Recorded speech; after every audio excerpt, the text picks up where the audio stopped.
So happy Sunday ka natong tanan diha mga ka-farmers no. So aniya buntag sayo, misbis na puta sa ato ang saging. Pero man na siya bisbis, upat na kaadlaw. So balikan gyapon na kog bisbis mga ka-farmers kay init man. Ya bagong tinanom pod. So atong sayuan og bokbo kay mitas di pa kay tanto init mga ka-farmers no. Okay. Isod kayo, di na to tabangon dayon. Sus, maluoy ta sa akin, ng laos na uban, ng laya na. Sus, kainit. So, atong hinahinayan og bisbis mga ka-farmers. Nakaready na mga hose mga ka-farmers. So. Okay na ni.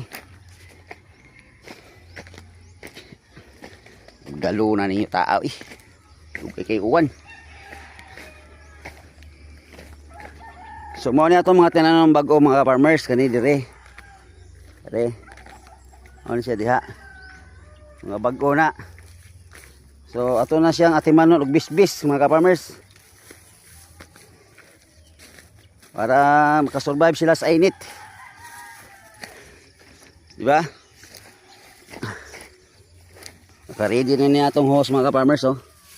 Tara oh. Gahi man mga ka-farmers.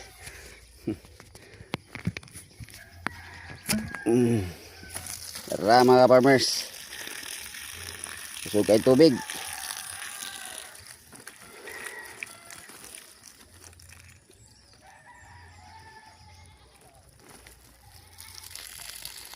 So maura na mga ka-farmers no, kanang ato lang gyud silang bisbisan kada buntag. Kuan kanang every 3 days. Okay, bati masay sige na auto tog bisbis.